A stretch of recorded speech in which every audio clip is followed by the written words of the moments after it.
Hey everybody, welcome back to another video. This is actually a pretty special video. This is going to be number 25 for me. I'm not really numbering the videos per se. I'm not saying you have to watch all of them or watch them in any kind of special order because they all kind of just blend. It's not like a sequence or anything going on. But I wanted to do something a little bit different on this one. The previous videos I talked about memories and, things in my childhood, growing up, even some adulthood. Talked about sporting events, I talked about music, I talked about my favorite movies and TV shows, video games, my time in the army, dreams, all kinds of stuff like that. But I thought I'd talk a little bit more about myself in this one. So this is going to be a little bit different from what you're used to. If you have been enjoying my channel, please subscribe to it. Hit the little notification bell so you'll know whenever I do post a new video. I try to do them on a fairly regular basis. Just the last week or so, I've had a lot going on in the background where I haven't had any time to do one. So I do apologize about that for anybody that's kind of been waiting around for one to come out. Uh, you know, if you have any comments on the video, I'd love to hear them. I always love feedback, whether it's positive or negative. Tell me something you like, tell me something you didn't like. If you want to discuss something on the topic of at hand on the video, definitely leave something down in the comment section. So, like I said, just wanted to do something a little bit different here. I wanted to kind of introduce the people who aren't, that familiar with me, who don't know me personally, that, you may only know me through Facebook or through this YouTube channel. I figured I'd just give you a little background information on me. So you know who you're watching here, 20, 25 minutes at a time when I'm doing these videos. Since this one is a little bit different, it might run a little bit longer. I always try to keep them about 20, 25 minutes so people don't get bored and their minds drift off and whatnot. But, I'm going to try to do the best I can with that. So, I grew up in a small town, 15,000 people or so, called Port Washington, New York, on Long Island. Long Island is not really big. It's about 20 something miles wide, about 100 miles long. My hometown is about 27 miles out of New York City. I lived at the bottom of a hill on a very quiet, uneventful street. It was a dead end on one side and, a little side street on the other. Nothing really ever exciting happened there. I had family that lived all around me, just family, friends, and whatnot. Um, I'm mostly of Italian heritage. I've got a little bit of other nationalities sprinkled in there, but, generally speaking, it's Italian. My dad was born in Italy, moved to Argentina when he was young, and then eventually came here to the U.S. My mom was born here. I was kind of an oddball as a kid, I guess you could say, socially awkward. I didn't have a lot of friends, but the friends I did was kind of like a really tight knit group. I had my cousin as well, who was the closest thing I have to a brother. A lot of family that I was close to at that time. Some three really good friends I had actually as a kid. One moved back to Portugal and found me on Facebook a couple of years ago, but we haven't really had much chance to talk. And then two other friends I had from the time I was a kid that we had fallen out of touch with each other for 20 something years with one and almost 30 with another. Got back in touch with each other a few years ago, so that's been really cool. Um, I wouldn't really say I had the easiest childhood, but it could always have been worse. But I grew up with my grandparents and my parents at the same house until my parents got divorced when I was 7. I lived with my dad for a couple of years in the next town over, Roslyn, and then eventually ended up, back in Port Washington with my grandparents, where I pretty much spent the rest of my time while I was living in New York. As a kid, I was your semi-typical red, white, and blue American kid. I loved baseball, hockey, which of course, is a Canadian sport, but superheroes, comic books, video games, music, movies, the same kind of subjects that I really like now. To be honest with you, I was never the greatest student. I'll be honest. Growing up, at least, from like about middle school on, I really started having trouble with math. I can do my checkbook no problem. I could figure out a budget. I can do your basic stuff, but once you start throwing letters and numbers in there, I have a little bit of trouble with it. So going into high school, I really didn't quite exactly know what I wanted to do with my life. When I was younger, I thought about being a vet because I do like animals. But even though I was really young and I didn't quite understand the concept of death, I knew I might have to, potentially put animals to sleep. So I knew I wouldn't be able to do that. I had also thought about being a teacher because I had a really incredible guy that was my teacher in third grade during a really difficult time in my life. So I thought if I could pay that forward and be that positive force in somebody's life, that I'd like to do that.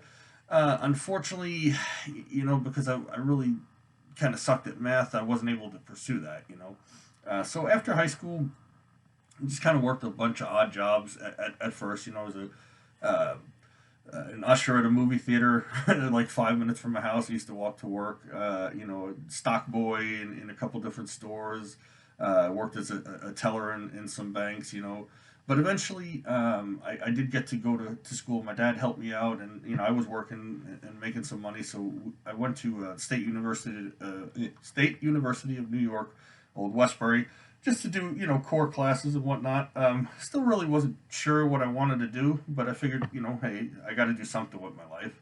And surprisingly, I was actually a good student. Of course, not in math, but everything else. I guess because I was paying for it. And I worked really hard and I enjoyed it, and I was kind of happy being back in school. But I still really didn't know exactly what I wanted to do with my life at that point. Um, like I said, I mean, I would kind of work, go one semester, take a semester off, work, so I really wasn't sure what was going on. But, I got to be the time I was about 23 years old at that time, and, just life wasn't going the way I had planned. So, my dad, who had moved down to Texas back in '89, he flew up and talked to me, and he's like, "Hey, you should come down to Texas and check it out." And he sold me on it, like that it was just paradise, just waiting to be, waiting to be. I don't know what the expression is, but waiting for me. So even though everybody I knew was in New York, everything I ever knew was in New York. I was young and dumb, and I didn't really think it through that much, and I decided to uproot my life and move there. I decided at 23 that it was time for me to go out into the world and find my destiny.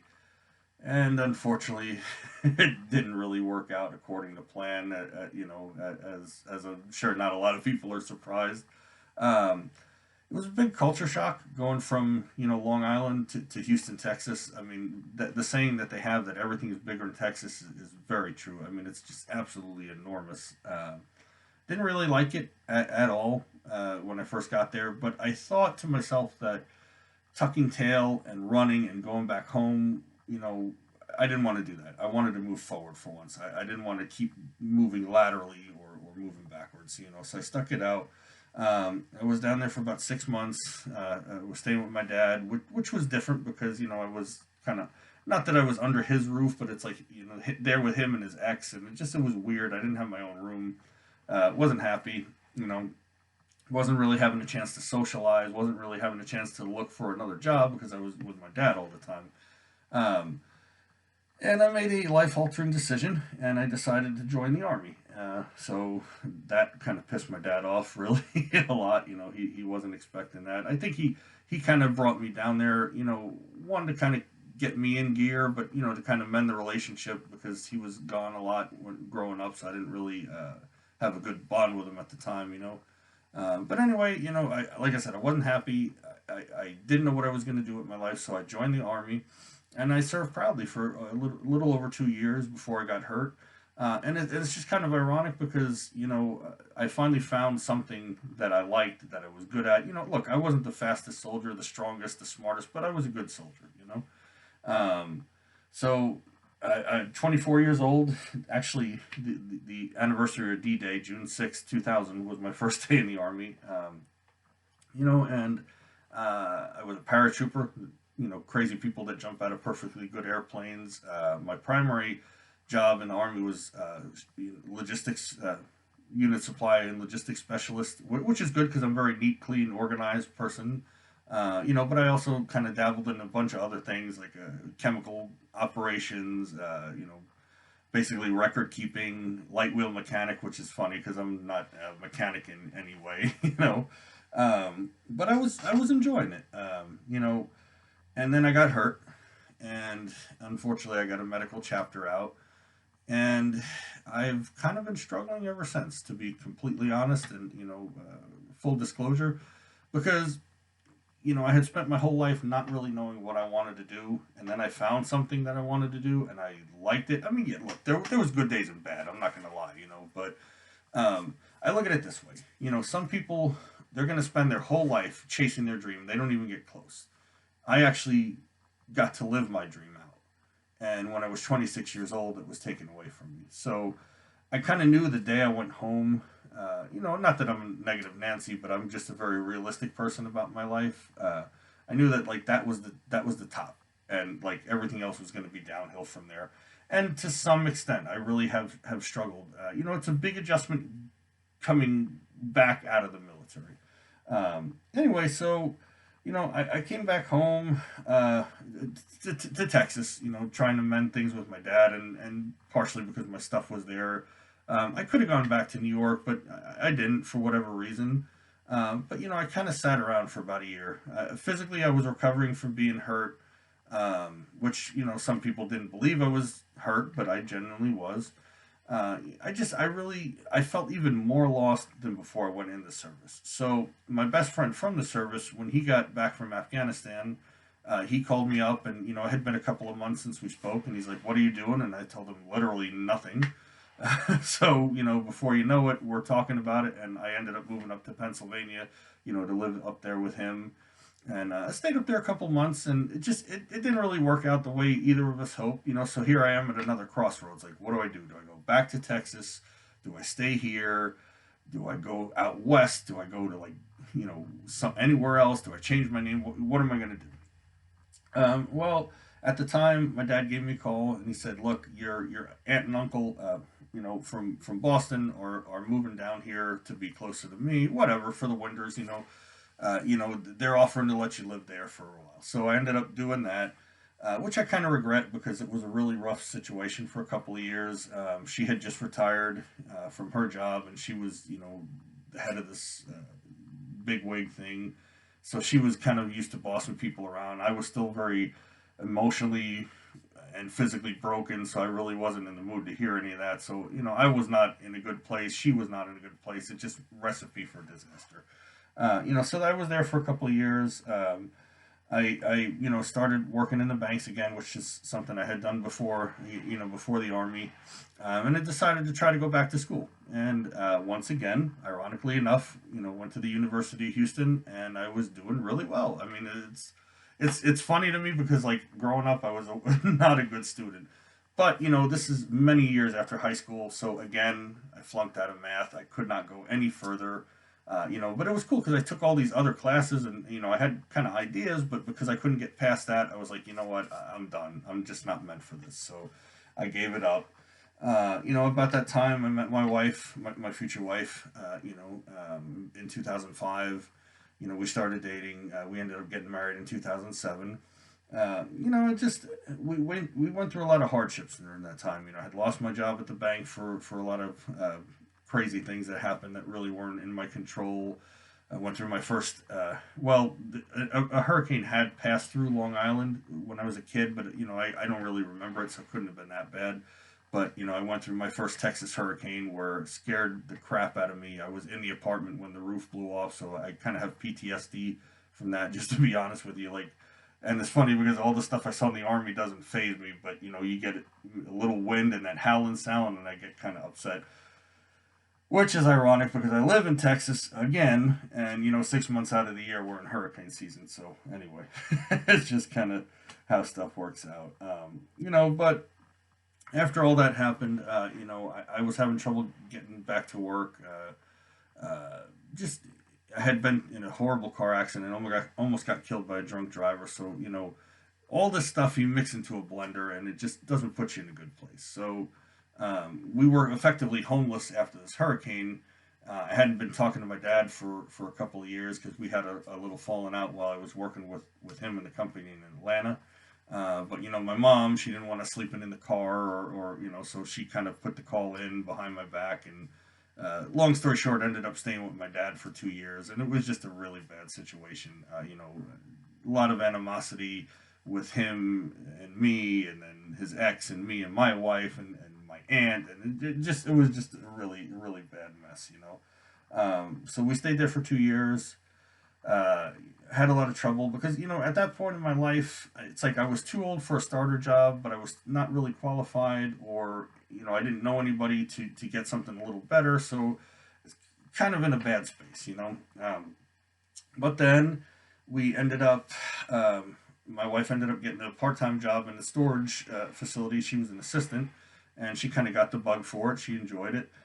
So we looked into that, and actually, not long after that, you know, about 2 years after the hurricane, of being with my dad, we got an interview with the storage company. And it's kind of funny because they asked me, well, where do you want to go? And I said, well, I just went through this horrible hurricane, you know, the furthest place away from water. And they're like, well, we got something in New Orleans. So, you know what, it was worth the risk to get out of the situation we were in. So we took a job, and we ended up going to New Orleans, and we were there for 9 years. You know, we made a lot of great friends down there. Um, I really enjoyed it at first. I enjoyed the city. I loved the friends we made. I liked the job. But, you know, as time went on, the situation kind of got bad all around. About 2012, my wife started having a lot of health issues. And so that kind of, I don't want to say that put a strain on our relationship, because, you know, we had already kind of had a strain on the relationship during the hurricane, the post hurricane time, when I had to go back to working with my dad because I couldn't find anything else, and I was traveling constantly. So like that separation was rough. You know, with the storage industry, you're together 24/7, so that was good. But with all her health issues, you know, she was forced to make a very difficult decision, and you know, unfortunately, it was, you know, her health versus a lifetime of pain. So she made this decision. To have a hysterectomy, which I supported 100%. I'm glad that she gave me, you know, a voice in it. It really wasn't my choice; it was her body. But um, after that, you know, it just, we never really dealt with it, I guess you could say, and it really put a big strain on our relationship. Um, just we stopped communicating. You know, we stopped talking.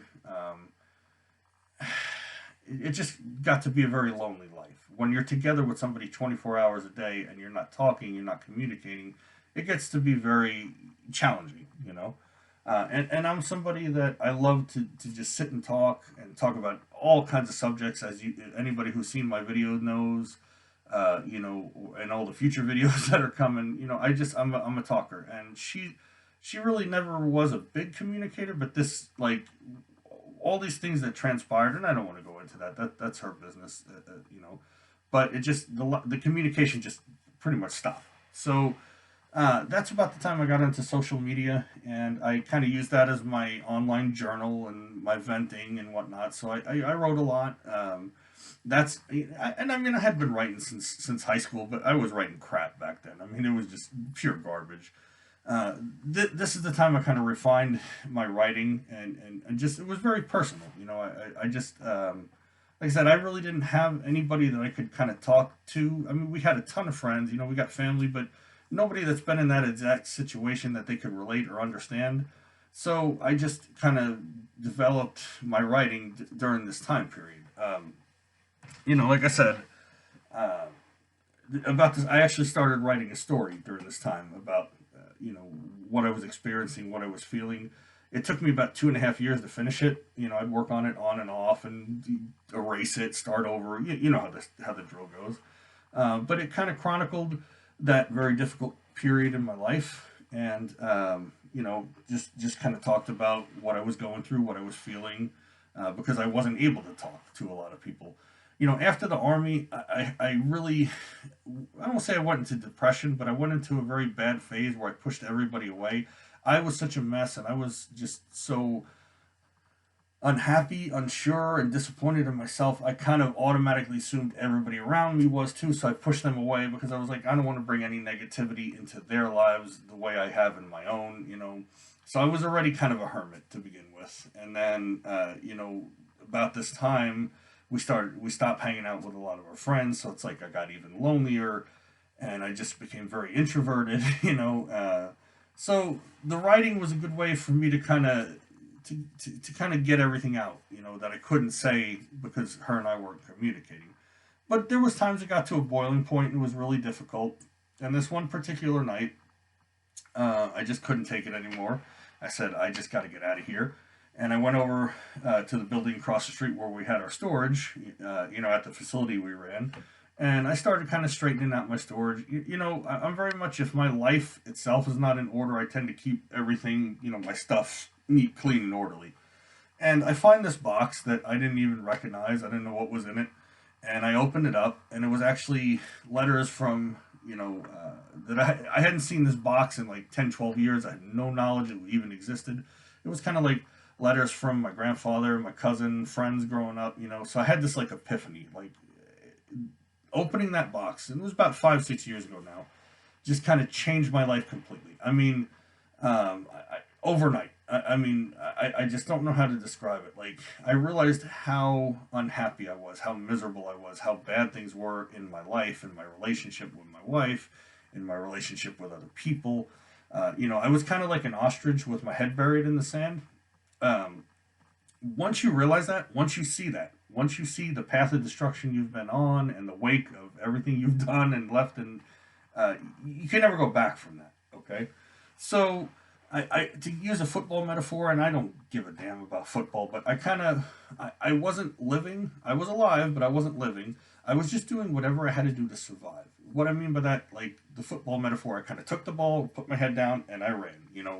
Didn't think about my own happiness, my wants, my desires, what I wanted to do with my life, any of that stuff. It was all about the mission to just survive, to keep us afloat, my wife and I. So, once you realize the error of your ways, and granted, I was very old at that point, to realize it, late 30s. I mean, I'm glad I finally did, but I wish I would have realized it many years earlier. Um, Once you realize that, you start to question every single aspect of your life. And that's what I did. I literally sat down and rethought everything, interpersonal relationships, what I was, who I was, what I wanted to do, where I was going, all that mixed into a blender. My life is an open book. I'm very open and honest about my struggles. I'll be the first person to tell you I'm the furthest thing from perfect. I'm the most deeply flawed individual you could possibly find, but I'm not ashamed of that. I'm a human being. I've made my mistakes, and trust me, I pay for them dearly every day. Mistakes I've made in the past, being young and dumb and not thinking things through, or not taking things seriously, not working hard enough. I'm not at the station I want in life. I'm not a victim. Let me make that perfectly clear. I could sit here and blame the whole entire world, for problems I've had and things that happened to me. And yet, okay, not everything's been my fault. Okay, that goes without saying. But at the end of the day, the buck stops here. The bottom line is, if I'm not where I wanted to be, I didn't work hard enough, I wasn't smart enough, I didn't make the right sacrifices, whatever. My point is, I'm not a victim. Um, so I spent a lot of time crying and just trying to figure out who am I. I had become this mush of, like, I didn't have a purpose. I didn't have a meaning. My life, I just existed. And look, I don't want to save the world. I'm not trying to be some, famous person, or be rich and have all these great things. I just want a meaning, a purpose. I just want to know what the heck I'm here for. What am I doing? Um, when I was younger, I was very carefree, easygoing, happy-go-lucky guy, and here I was, late 30s, and I found myself to be so cynical and just so negative.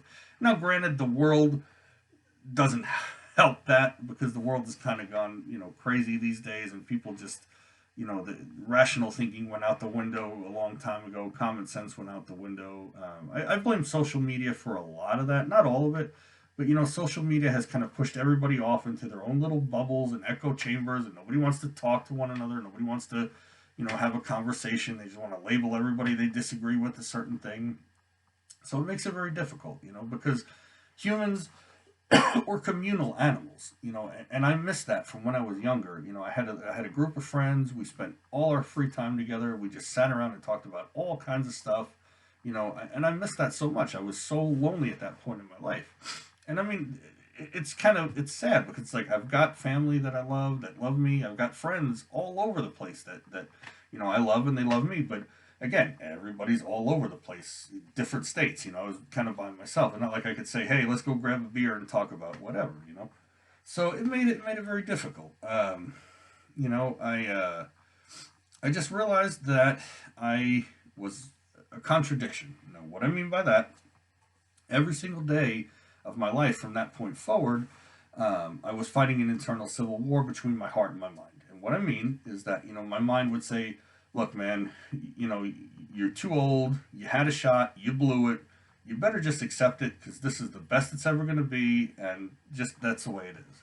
And my heart would say, no, it's never too late. You made your mistakes, but you realize them now. You're trying to fix everything. Don't stop the fight. Don't quit. Don't give up. You'll find happiness. You'll find purpose. You'll find meaning. So every single day is back and forth, and I mean it encompasses every aspect of my life. So it makes it very difficult and challenging sometimes. Um, you know, like I said, I'm just a guy trying to find my place in this insane world. I sometimes I consider myself a man at a time. What I mean by that is literally and figuratively. I'm going to be 45 in January, so it's like my time's kind of running out. To figure out what I'm meant to do, what I'm supposed to do, what I want to do, and figuratively, in the sense that I don't really. I'm kind of like a square peg trying to go into a round hole. I don't quite fit. I'm not your typical person. Certainly not for my age. I'm not abnormal, but I'm certainly not normal. It's kind of I hear contradiction, like I was saying. I mean, a lot of the things that drive people these days, a lot of the things that people want these days, I don't really want that. I don't want that separation. I want that feeling of community that I used to have. But nowadays, everybody, like I said, they're in social media, and it just separates us even more. Technology is great. I love air conditioning, modern medicine, refrigeration. Wouldn't want to give any of that stuff up, but the bad side of technology is it brings out the worst in human beings, and I don't like that. I mean, I participate in it because sometimes that's the only way I can interact with people, but I certainly don't like it. But it is what it is. It's not going anywhere. I just that's not the world I want to live in. But what choice do I have? So other things I realized is that for a long time I thought I hated New York, and I left when I left New York. I convinced myself New York was the problem. It was too cutthroat, it was too fast paced, and so for many years I kind of labored under that impression. And then I started to realize, no, that's not true. I missed the hell out of New York, and I wanted to go back so bad for so many years after this. And I finally got a few opportunities to go home, and I loved it. I was so happy being home. Geographically, to me, there's nothing more beautiful than Long Island, where I grew up. Um, but the ironic thing is, when I got there, yeah, my family was there. It was great to see them again. I loved them and I miss them. I hadn't seen most of them in almost 20 years. Old friends I hadn't seen in decades. Going around to the same places. But the thing is, I can't go back. What I mean is that I can literally go back, but the New York I left, it doesn't exist anymore. The world I left behind doesn't exist anymore. I'm not the same person. So it's like I became, cognizant of the fact that, like, hey, I want to go back, but it's not quite the same. So as much as I wanted it for so long, that's all I thought about. It just turned out that's not really what I want to do anymore. I don't talk about politics and ideology in my video purposely because it's one of the biggest factors that divide us. But New York has kind of gone so far extreme off the cuckoo for Cocoa Puffs deep end that's another reason I can't go back. But we'll leave that out of here. Other things I realize is that you can't buy happiness. And what I mean by that, from the time I was young, I was kind of conditioned into this. I know maybe it's a New York thing, maybe it's a personal family thing. I don't know. To just buy away your unhappiness. But and look, I've got all this stuff around me. I've got video games, movies, comics, collectibles, whatever you name it. Okay, but all these little trinket things, they don't fill that void in your heart. They don't give your life meaning. And it's ironic because I'm looking online. Hey, look, there's something on sale. I should get this. Like, oh, hey, buy it. I'll feel better. But the reality is you don't. I mean, I'm not gonna get throw it all away and go live up in the mountains somewhere. I'm just saying it's kind of, again, that whole contradiction thing that I was talking about. Um, you know, all these things that I've kind of struggled with the last couple of years, it takes a toll on you mentally, emotionally, and it physically. It rolls into everything else. When you kind of get in these periods of hopelessness, you just let everything go. I put on so much weight between that and the COVID crap. Food has always been my comfort, by the way. Excuse me. Some people they drink, they smoke, whatever. Like food has always been my comfort for things. So I struggle with my weight a lot. I wish I could go back to the army time, but I just can't. Um, I have this facade of having it all together and how everything's just like the Lego movie. Everything's awesome, but it's really not. I do struggle. I have a tough time. I have my good days and bads. I chronicle all the achievements and all the failures. Like I said, I'm very open and honest about it. But everything is this weird balance now. It's ever since I had that little epiphany of finding my grandfather's letters. You know, I try to live my life on the basis of logic, not because I loved Star Trek when I was a kid, but I just always prefer facts over emotions because emotions are so easily manipulated. You see that every day in our society, be it in the realm of politics or whatever, social media. I mean, people, they get scared or their emotions get all riled up. They lose all rational thinking, and I prefer not to do that. So I think I covered pretty much everything I wanted to say. I apologize, guys. I'm already at over 30 minutes here. I usually try to keep them about 20 minutes, but I just kind of want to give everybody a little bit of background so you know who you're who you're listening to. I'm gonna continue doing these videos. I really do enjoy them. Like I said, I've been so busy lately. I haven't had much of a chance. I haven't written anything on Facebook in ages. Just a lot going on. I just don't know what the future holds right now. We're living in a crazy year, 2020, and I'm hoping that next year things will get better. Keeping my fingers crossed, but you never know. Uh, I might seem like I'm a negative Nancy. I'm really not. I'm just a very realistic person about both myself and about the real world. Probably the best lesson I learned in the army was just be aware of the situation on the ground. I don't ever see anything through rose-colored glasses or whatever the expression is. So. Well, guys, I hope you've enjoyed this little insight into my life and who I am.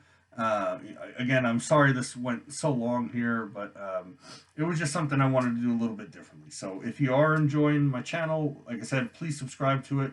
Hit that little notification bell up top. This way you'll be the first to know whenever I post a new video. I'm trying to get back in the swing of things where I'm posting them on a regular basis. Like the video. Tell me something you like about it, something you don't like about it. If you have any questions, any comments, please, let me know down there in the comment section. And I will see you guys in the next video.